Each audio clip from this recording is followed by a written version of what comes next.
오늘의 주제. 퇴사하면 생산성이 오를 줄 알았다. 본인의 생산성을 방해하는 요인이 뭘까? 사람마다 다를 것 같아가지고. 네, 저는 한 세 가지 정도를 음, 생각해봤어요. 일단은 음. 가장 첫 번째 이유는 어쨌든 생산성이라는 건 결과물을 전제로 하는데 음.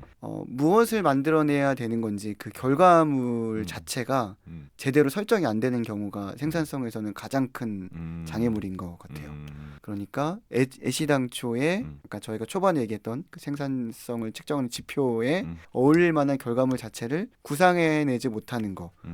그건 뭘 구상하냐에 따라서 그걸 만들어가는 프로세스나 시스템은 달라질 수 있잖아요. 근데 결과론적으로 정말 많은 사람들에게 매력적인 그리고 가치 있는 그 결과물 자체를 정확하게 그려내지 못하는 게 생산성을 저하시키는 요인인 것 같아요. 사실 그렇게 지표를 설계하는 것도 네. 또 하나의 또 전문적인 분야이지 않습니까? 맞아요. 그게 잘 안 되니까 음. 일단은 뭘 만들지 모르니까 맞아요. 만들어내는 과정 중에서 그때그때 바뀌게 되고 맞아요. 그러니까 이도저도 아닌 게 나오는 결과가 있는 것 같고요. 음. 두 번째는 프로세스의 문제.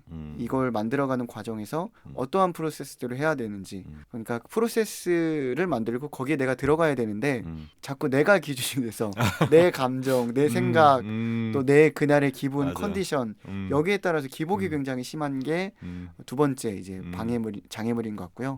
마지막으로는 여러 가지 이제 외부적인 유혹들이라고 해야 될까요?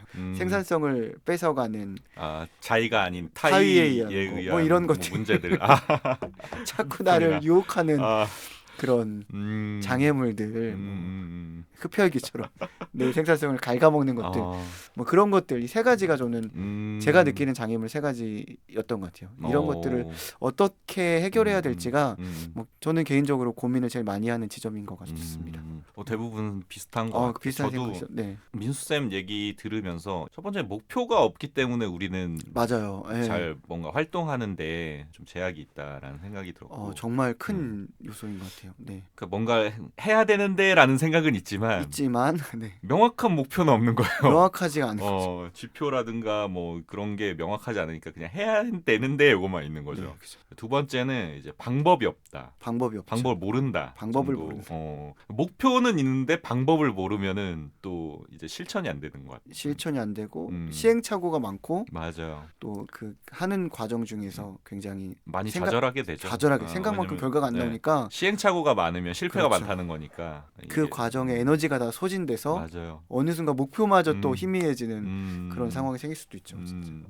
그래서 결국에는 이 목표와 방법 이 두 가지가 없다는 건 결국에 시스템이 없다는 거 아닌가? 시스템이 없다는 거죠. 생각이 들었어요. 결국에 생산성을 높이기 위해서는 단순히 일회성적인 건 안 된다.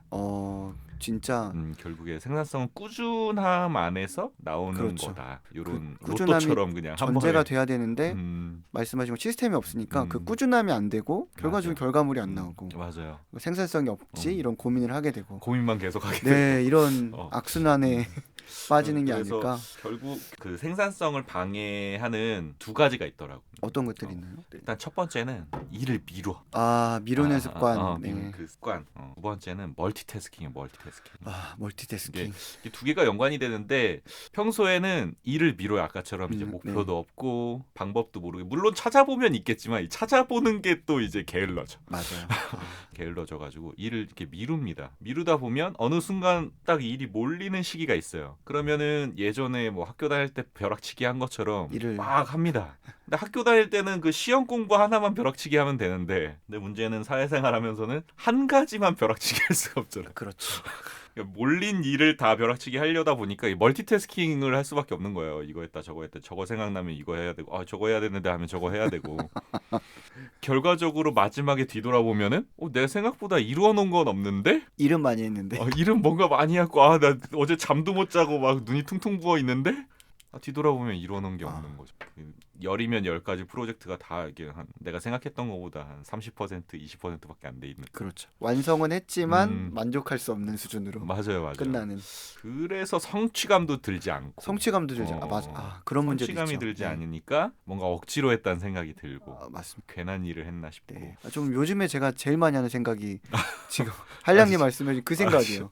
일이 많이 몰려 계시군요. 밀려 있으니까 일은 하긴 하는데 어느 것 하나 만족도가 느껴. 뭐 객관적인 지표가 있는 게 아니라 개인적인 주관적인 지표, 정성적인 지표로 내가 이 일을 더 잘하고 싶은데 왜 이것밖에 못하지? 여기서 머물러 있으면 안 될 것 같은데 이런 생각을 맞아. 참 많이 하는 것 같아요.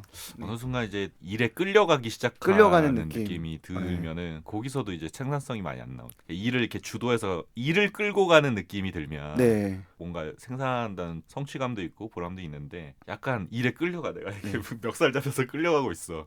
사실 그게 싫어서 이제 직장 생활을 그만두고 독립을 한 거잖아요. 그 회사의 스케줄, 회사가 그죠, 하고자 하는 그죠. 일에 그죠, 끌려다니는 게 그죠. 싫어서 그죠? 나는 내가 하고 싶은 일을 해보고 싶다라는 것도 동기 중에 하나였거든요. 근데 막상 현재 내가 하고 있는 행태는 결과적으로는 모양새는 똑같아진 거죠. 아, 그죠. 그죠. 예, 뭔가 일에 끌려다닌다. 그러니까 통제력이나 선택권이나 주도권을 내가 가지고 있지 못하다는 느낌? 그런 것들이 생산성에 어떤 영향을 주는지 모르겠는데 그런 느낌을 느끼면 생산성을 못 내고 있다라는 생각으로 이게 귀결되는 그런 점도 좀 있는 것 같습니다. 네. 결국에는 뭐 생산성이든 뭐든 일단 지표로 표현하지 않는 이상 네. 내 스스로 판단을 하는 거잖아요. 그렇죠. 네. 그러다 보니까 이제 자기 만족의 요소가 많은데 문제는 이제 이 주도성이 없어져 버리면은 이게 자기 만족의 요소가 훨씬 이렇게 떨어져 버리는 맞아요. 거죠. 네. 그러다 보니까 이 일 미루기와 멀티태스킹 요거 두 개만 어떻게 해결한다 그러면 그래서 이런 생각을 좀 해봤어요. 내가 만약에 그냥 사장님이라고 합시다. 그러면은 그 직원들한테 지금 당장 뭘 시킬까? 뭐 김대리 뭐 이것 좀 만들어봐 하겠죠. 뭐 이대리한테 뭘 시키기도 하고. 그 지금 당장 뭐 해봐라고 시키는 그 미션이 내가 지금 당장 해야 되는 일이라는 거예요. 그래서 제가 며칠 전부터 도서관을 다니기 시작합니다. 이거 도서관하고는 어떻게 연결되어지는? 출근을 한다. 출근을 한다. 는 개념으로 다니는 거예요. 출근을 한다. 예를 들어서 그냥 집에 있으면은 그냥 집이라는 공간 자체가 집에서 내가 하던 행동을 계속하게 하지. 그리고 내가 하고 싶은 것만 해. 그렇죠. 근데 네. 도서관에 이제 그 출근 시간처럼 정해놓는 뭐 10시부터 뭐 4시까지. 아니 그렇게 환경을 바꾸는 것도 그 여러 가지 뭐 생산성을 향상시키는 기법 중에서는 굉장히 효과적인 방법인 것 같습니다. 그래서 거기 네. 도서관은 이렇게 정제돼 있고 이러니까 조용하고 하니까 그냥 마치 내가 사무실에 있는 거죠. 사무실인 것 같은 느낌. 저도 조직 생활을 해봤으니까 네. 그 느낌을 알잖아요. 그렇죠. 그러니까 스스로 마인드셋을 바꾸는. 나 사무실에 왔어. 여기는 사무실이야. 여기는 사무실이야. 사무실이야 하고 그 가서 회사에서 했던 행동이랑 똑같이 하는 거죠. 투두리스트 만들고 막 이렇게 하고 아침마다 점심 시간 땡 되면 점심 먹으러 가고 한 시간 동안 이렇게 산책도 좀 하고 회사 생활을 하는 것처럼 그렇게 좀 저를 자신을 바꿨어요. 말씀하신 이야기를 들어보니까 그 타임박싱 기법이라고 그 일론 머스크가 사용한다고 해서 유명해진 그런 스킬이 있는데 그러니까 스케줄을 잡고 항상 일정한 시간에는 그 시간에 정해놓은 업무를 하는 걸 원칙으로 하는 그런 테크닉이 있더라고요. 그래서 네네네. 뭐 오늘이 월요일이죠. 월요일 2시부터 4시까지는 무조건 이 업무를 한다. 매주 일정하게 변함없이 정해진 시간에 정해진 일을 한다. 이런 컨셉으로 해서 업무를 처리하는 게 굉장히 생산성에 도움이 된다라는 이야기를 책에서 읽은 적이 있는 것 같아요. 그래서 그런 맥락에서 그렇게 시스템을 만들어 놓고 시스템을 완전히 내가 편입을 해서 일하는 방식도 생산성 향상에는 정말 상당한 도움을 줄 수 있지 않을까라는 생각이 좀 들었어요. 네. 맞아요. 저도 한번 실천해 봐야 될 것 같아요. 그리고 이 컨텐츠 같은 경우에도 아까처럼 뭐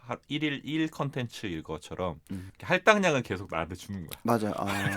할당량 이렇게 줘가지고 약간 해야 되는 것들을 계속 이렇게 만드는 그런 느낌으로 요즘에는 좀 제 자신을 다독이고 있는 것 같아요. 그래서 저는 나이 들면은 게으름도 사라질 줄 알았어요. 아침에 일찍 일어나지고 우리 어머니 아버지 보면 너무 부지런하시잖아요. 그렇죠. 나이 들면 부지런해지는 줄 알았어요. 아니죠. 그대로 나이 80대도 아침잠은 많은 것 같아요. 근데 가만히 말씀하신 거 듣고 생각해 보니까 사소한 습관을 하나 바꾸는 것도 생산성 향상에 도움이 되는 것 같아요. 그냥 공식적으로 뭐 아침에 일어나서 뭐 업무를 시작하기 전에 PC를 열고 엑셀을 실행한 다음에 거기에 내가 기록되어 있는 뭐 오늘 할 일이나 현재의 일을 하는 어떤 업무들의 프로세스 진척도를 한번 본다. 그 습관을 갖는 것만으로도 생산성에 도움이 될 수 있을 것 같아요. 왜냐하면 일단 그게 눈에 보이면 약간의 압박이 들잖아요. 하게 돼. 해야겠다. 쳐내야 되니까. 아 이거 해야 되네 하면 일단은 다른 일을 먼저 할 확률은 확 줄어드는 거죠. 맞아. 그래서 그러한 습관 하나하나도 굉장히 도움이 될 수 있을 것 같아요. 네. 좋습니다. 일단은 여기까지 일단 생산성이 무엇인가에서부터 네. 좀 끌고 온 이야기들인데 한번 이런 이야기를 나눠보고 싶었어요. 내가 생각하는 생산성, 네네. 다른 사람이 생각하는 생산성 무엇인가 이런 이야기를 좀 나눠보고 싶었는데 그래도 그 살짝 저와 비슷한 결이라면 네. 또 이게 비슷한 얘기일 텐데 또 민수쌤은 민수쌤 나름대로의 또 생산성의 이야기를 가지고 있어가지고 네. 좀 많이 도움이 됐던 것 같아요. 재밌었습니다. 생산성 세 번째 이야기는 여기까지입니다. 들어주셔서 감사합니다.